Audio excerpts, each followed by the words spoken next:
The New Adventures of Sherlock Holmes, starring Nigel Bruce as Dr. Watson and Tom Conway as Sherlock Holmes.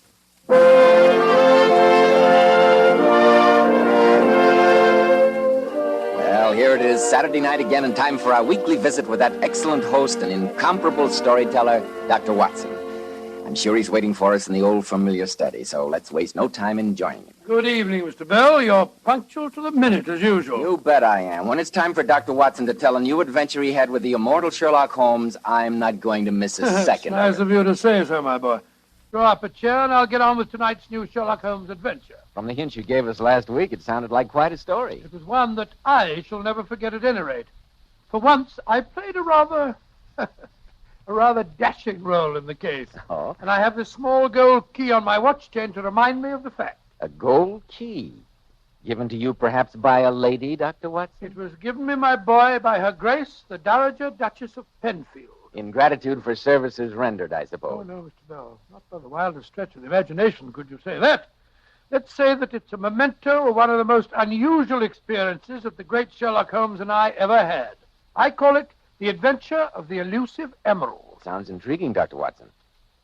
Now, Dr. Watson, how's about the adventure of the Elusive Emerald? Well, Mr. Bell, the story began on a cold morning, more years ago than I care to remember.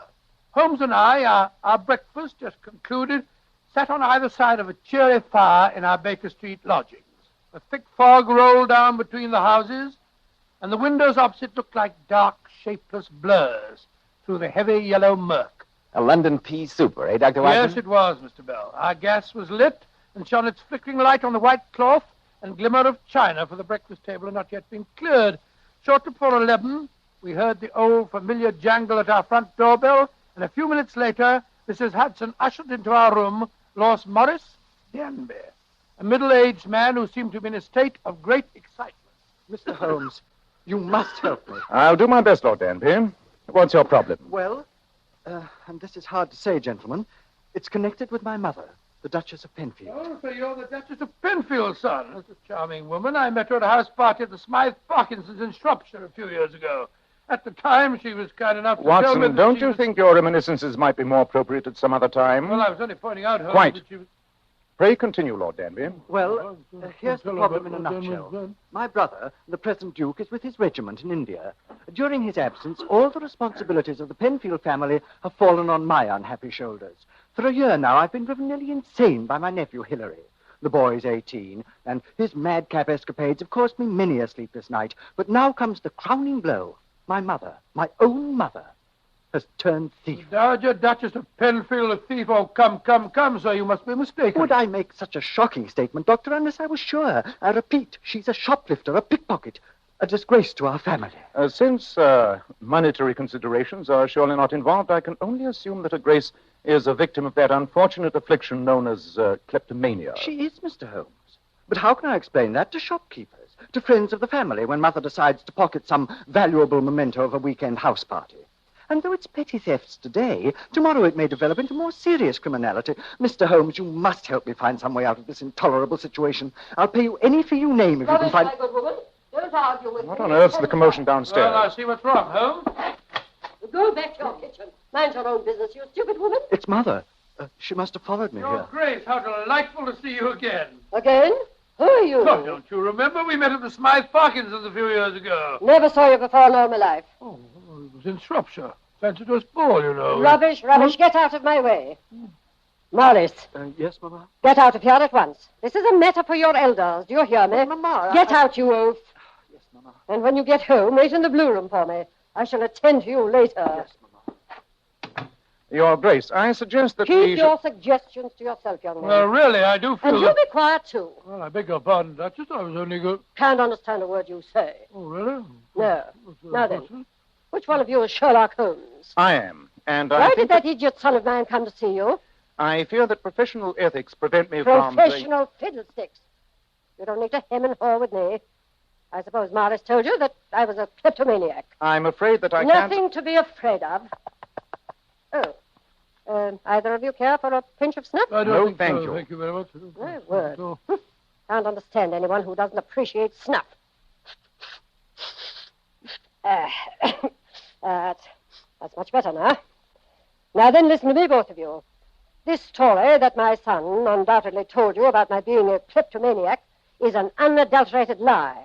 It's all part of my children's plot to get hold of my money. They're always after me for that, especially that grandson of mine. And I'm sure he's inveigled my son Marlis into his schemes, and now they're planning to have me declared incompetent. Oh, gracious me, what a I shocking... don't need any comments. Just listen to me. Oh, I'm sorry. Now, how much did Morris offer you as a retainer, Mr. Holmes? I'm afraid I'm not at liberty to say I'll anything... double the fee and trouble you both to hear no more of this. That's all. Good day to you. I'll see you downstairs, Your Grace. You needn't bother. I may be your grandmother, but I can still walk up and downstairs by myself, thank you. Oh, Holmes, what a magnificent woman. Yes. Quite remarkable, isn't she? I think she didn't remember meeting me at the Smythe Parkinson's, huh? Quite. Luckily, we weren't taken in by the Sun's story, wasn't it, Holmes? I'm not sure. Watson, you recall that jeweled snuff box I received in this morning's post? It was a token from the King of Morania. Yes, you put it on the mantelpiece. Good Lord, it's vanished. Precisely.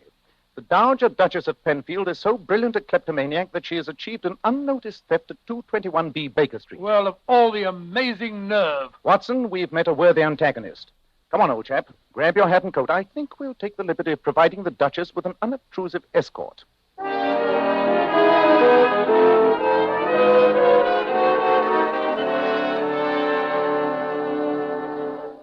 Oh, Lord. Holmes, this is the 12th shop that we've been in. My feet are tired. We've been following the Duchess all day. I was anxious to observe her technique. Well, she's obviously had plenty of practice. Yes. She's spent about £100 in this shopping tour so far, and yet she's succeeded in obtaining some £500 worth of goods. Brilliant work. Look, Holmes. That small man in the bowler hat stopping her. The shop detective, no doubt. Come on, Watson. I'm sorry, ma'am, but there it is. What utter balderdash are you talking? I must ask you to come and see the manager. Can I be of any assistance, Your Grace? Huh? Oh, it's Holmes and his friend. Yes, you can tell this idiot to stop bothering Well, me. what seems to be the matter? I saw this here lady pick up a silver matchbox and slip it into her handbag. Fiddlesticks. I examined it, yes. But if it's missing, this man was standing near me. Search him. Search Holmes, but that's ridiculous. Of course it is. Ma'am, I must ask I you am the Dowager Duchess of Penfield. Now search this man. Yes, Your Grace. Insufferable insolence. Your Grace, I must ask you No, to... you don't. You stand here. I'm going to search you. This is ridiculous, my good Yes, man. of course it is. If you didn't take it, you got nothing to be frightened about then. Hello. What's this in your coat pocket? Great Scott, Holmes. It's a silver matchbox. Quite. Come on, mister. You've got to explain this to the manager.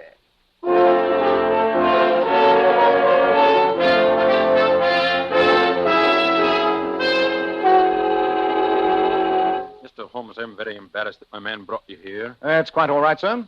It was a perfectly understandable mistake. Yes, but you must realize that this unfortunate habit of the Duchess's must be kept a secret. Quite so, Dr. Watson. And I think the program I've outlined will prove a most satisfactory way of handling any such incidents in the future. You follow my plan quite clearly? Oh, yes, Mr. Holmes. We'll have our shop detectives watching her whenever she comes in. Anything she doesn't pay for, we're to charge to her account as though they were purchases. Precisely. In that way, your shop will sustain no loss, and the Penfield family will be spared public scandal. Yes, a very satisfactory arrangement, I think. Come on, Watson.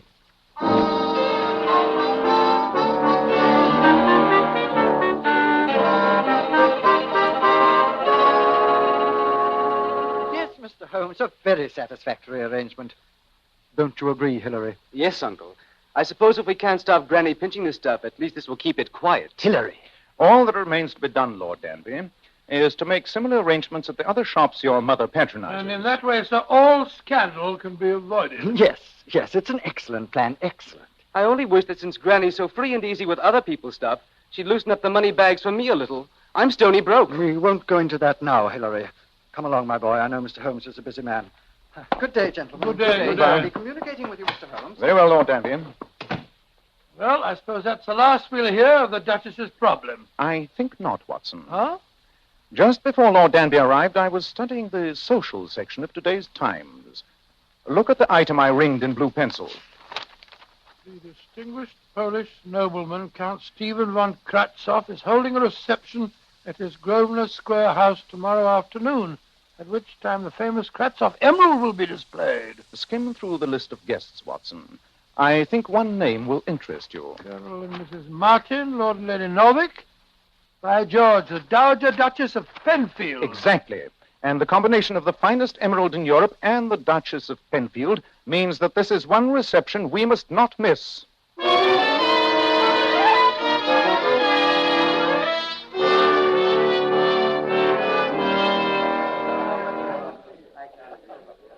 Where's your friend, Sherlock Holmes? He's over there talking to Count Kratzoff, Your Grace. You and your friend have been following me since yesterday, haven't you, young man? No, of course not. We wouldn't dream of such a thing. Oh, fiddlesticks. I know you have. Oh, by the way, you said we had met before somewhere. Where was it? At the Smythe Parkinson's in Shropshire. At a fancy dress dance. No, the Parkinsons. Don't remember you. I was wearing a Pierrot's costume. Oh, really? How very original. What was I wearing? Something in blue. Blue velvet, I think it was. You had a white wig, I remember. You looked enchanting. It wasn't a wig. It was my own hair. My own hair's white. And it wasn't velvet, it was tulle. And the dress was red, not blue. However, I'm flattered that you remembered me. Good night, young man. Good night, Duchess. Oh, good night, Count von Kratzoff. Had a very pleasant evening. Good night, my dear Duchess. I'm so happy that you honored me with your presence. How long, Hilary? Oh, yes, Good night, Danny. Mr. Holmes. Good night, Your Grace. Oh, thank you so much, Count. Good night, young man. Good night. A most successful evening, Count von Kratzoff. I am flattered that so many distinguished guests were present, Dr. Watson. You were very quiet this evening, Mr. Holmes. I was watching, Count. My eyes hardly left the emerald during the entire evening. I imagined that you had some professional reason for attending. The embassy was most insistent that I invite you. But nothing seems to have happened. Is the gem is still lying in its case on the table there? I saw nothing happen. I hope nothing did. Well, what could have happened? There's a stone safe and sound. Now, please examine it, Mr. Holmes. I know you have quite a reputation as an expert on jewels. What a beautiful gem. It is considered one of the finest in Europe, my dear doctor. Mr. Holmes, what is your opinion? That you've been robbed, Count von Kratzoff. Robbed? Yes, this is an extremely fine paste replica. The Kratzoff emerald has been stolen right under my very eyes.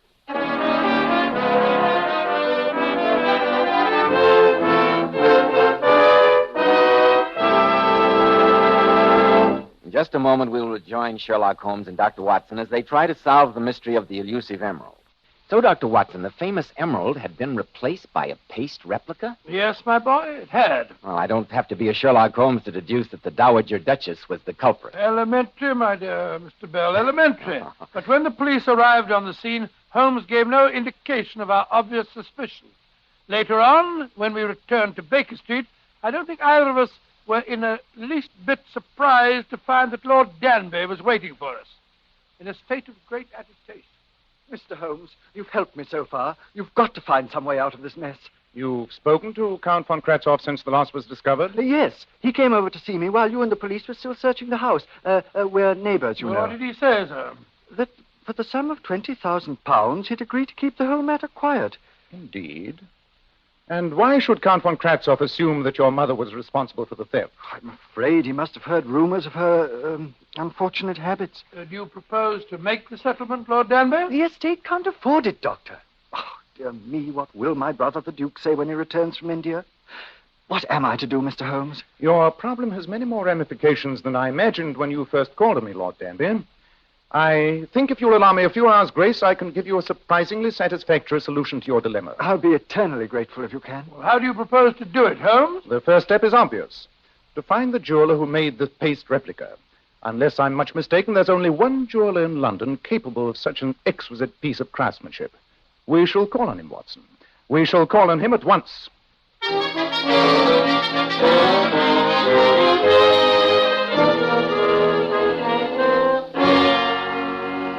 Yes, Mr. Holmes, I made this replica. I thought you were the only man in London capable of such brilliant work, Mr. Marcus. You are most kind. It was one of a pair of duplicates that were ordered. A pair, eh? Yes. Now the plot thickens, Watson. Of course, you had no idea that the replicas were ordered with any criminal intent, Mr. Marcus. Of course not, Dr. Watson. I was told that they were for a collection of replicas of famous stones, and I was paid handsomely. 25 guineas apiece for them, yes. A small stake for so large a prize. Could you describe the woman who gave you the order? Woman, Doctor? It was a man, a young man. A man? But, Yes. Holmes, she must have an accomplice. I think not, Watson. Though the train of thought suggested is certainly an astonishing one. However, our next move should be obvious. Oh? What's that? We return to Baker Street for certain necessary tools of my trade. And then, my dear fellow, we pay an unannounced visit to the Dowager Duchess and try our hands at a little burglary.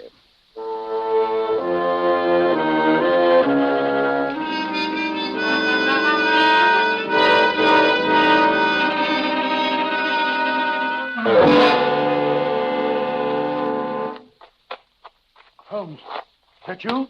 Yes, Watson. I hope you're not too cold. Oh, I'm frozen to death. Cowering here in these bushes under the Duchess's window. You must have been gone for 3/4 of an hour at least. Nevertheless, it was a very profitable excursion. Oh, I'm glad to hear it.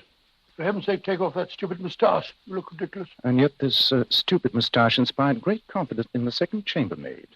Under the impression that I was a flirtatious plumber with prospects, she informed me that the Duchess has a small room leading off her boudoir, a room that none of the staff is allowed to enter. You think that that's where her hoard of stolen goods may be situated? It's worth trying, old chap.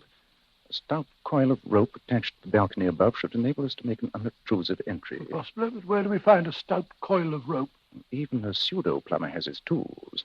You don't imagine this bag contains a pipe wrench or some such useless appurtenance, do you? Look. Great Scott. A coil of rope. Exactly. Now let's see how best we may secure it to the balcony above. But we must work quietly, Watson. If we are discovered, I'm afraid this is going to be a trifle hard to explain.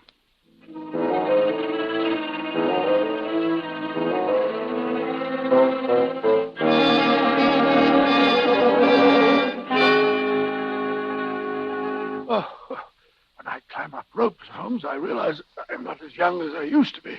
I thought you were surprisingly nimble, my dear Watson. Oh, I don't like this. Supposing somebody discovers us burgling the Duchess's house and calls the police. We shall Then what? We shall probably go to prison. Strike a match, will you? Right. But I still don't like it. I like this lamp. There we are. So this is the room where the servants are not allowed, eh? Now, I wonder where the Duchess would... Ah, I think this wall safe gives us the answer. Locked, of course. Yes, but the safe's old-fashioned. Unless I'm much mistaken, the combination is an extremely simple one. It is. There we are. Look, Watson. This is Pandora's box indeed. Great Scott, a whole collection of silver and jewelry. And prominent among it is the King of Morania's jeweled snuff box. I'll slip that in my pocket. I think His Majesty would prefer that I retain its ownership. Look, Holmes. There's Count von Kratzow's emerald. Yes, Watson. We'll take charge of that, too. The rest of this collection doesn't concern us. I think there's someone in the upper room. Quick, down the rope. Give me a hand up this window ledge. Who's in there? Hurry, Holmes. It's the Duchess. Follow me as fast as you can. Who is it? Who is it? Why, my word. Why, is that young Dr. Watson? That's right, young Dr. How Watson. on earth did you get here? Get here? Got here through the window. Through the window? Well, imagine that. I climbed up a rope to your balcony, Your Grace. You climbed up a rope? My dear boy, you took that risk for me. Oh, you impetuous boy. Oh, me? Oh, no, Your Grace.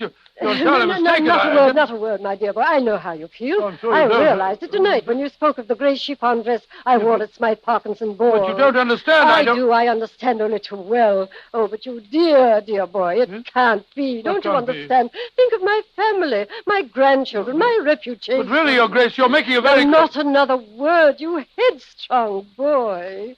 Now, one kiss and good night. Oh, Your Grace, Your Grace. Oh. My dear boy, now you must go. Yes, I certainly must. Good night. Good night, you foolish boy. Scott, Holmes will be furious. Holmes! Holmes! Holmes! Watson, what happened? Holmes, she thought I was there to see her. Hope springs eternal, eh? I trust you didn't undeceive her. No, but she kissed me, Holmes. A martyr to our cause, Watson. Well, it's been a most successful evening.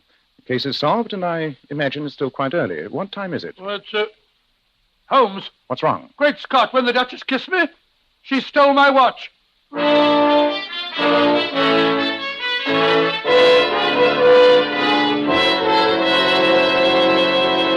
You say the case is solved, Mr. Holmes? Yes, Lord Danby. That's why I asked you and Count von Kratzoff and your nephew to join me here in Baker Street. But where's my emerald? Here it is, Count von Kratzoff. How did you make the old girl give it back? I bet it made her furious. Supposing you let my friend explain in his own good time, young man. Here is the replica, Count, and here's the real emerald. You will, of course, identify the stone. Yes, of course. Splendid. Then I'm sure you have no objection to signing this document I prepared. It relieves the Duchess's family of all responsibility. Please sign it here. Very well, Mr. Holmes. There. Thank you, Count. And now, Lord Danby, I shall present this paper to you. Well, I'm tremendously grateful, Mr. Holmes, but I'm utterly confused. Then let me clarify the situation for you. I have another visitor here tonight. Please come in, won't you? Very well, Mr. Holmes. Lord, it's that jeweler fellow. Now, Mr. Marcus, please point out the person who ordered the two paste replicas from you. It was that young man there. Me? But I've never seen you before in my life. He was the man, Mr. Holmes. You mean that mine... I mean, Lord Danby, that the whole theft was part of an extremely cunning plot. Count von Kratzoff, you joined forces with young Hilary here. You displayed a paste replica at your reception and tempted the Duchess to steal it. Which she did, and then the Count substituted the second replica in place of the one that she'd taken. Precisely, and insisted that I examine the stone, knowing that I'd spot it was a fake. And then Count von Kratzoff attempted to persuade the family to settle for £20,000. For the theft of a paste imitation. Well, Count, it looks as though Sherlock Holmes was too smart for us. Be a fool, Hilary. Admit nothing. A confession is not needed since the guilt is proven. But where's the real emerald? I'm quite certain it's still safe in Poland. The whole plot was perfectly clear to me when Mr. Marcus told me of the pair of duplicates. Yes, a kleptomaniac could hardly indulge in such an elaborate plan. Nor would one work with an accomplice. Well, Lord Danby, what do you say? But I'm shocked. Deeply shocked.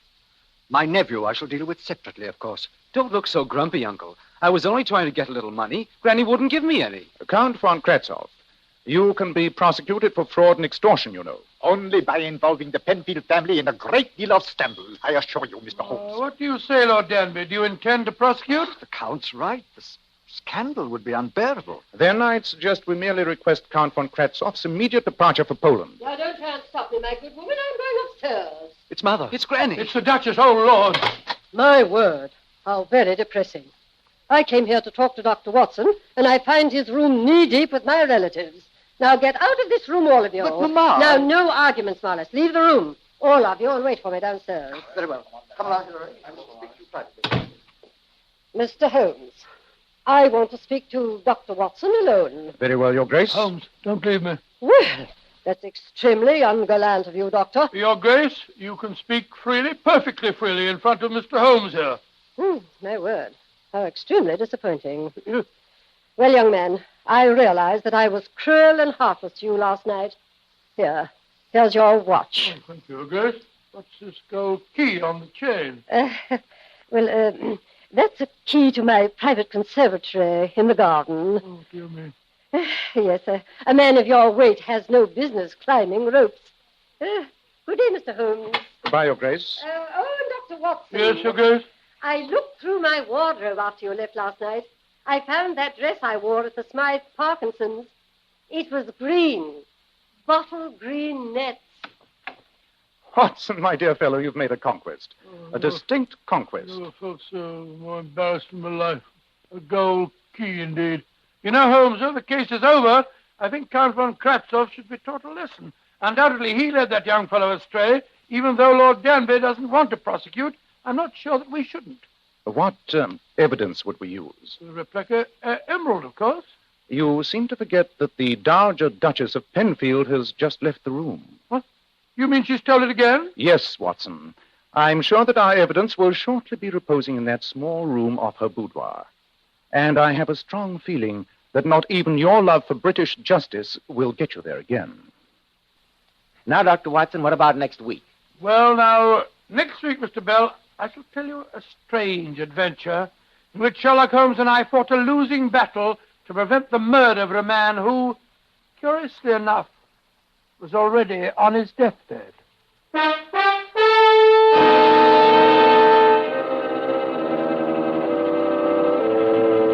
Tonight's new Sherlock Holmes adventure was suggested by an incident in Sir Arthur Conan Doyle's story, The Musgrave Ritual. Nigel Bruce appeared by permission of California Pictures. Tom Conway through the courtesy of Eagle Lion Pictures. This is Joseph Bell, and inviting you to be with us next week at this same time, when Dr. Watson will tell us about the adventure of the Grand Old Man. This is ABC, the American Broadcasting Company.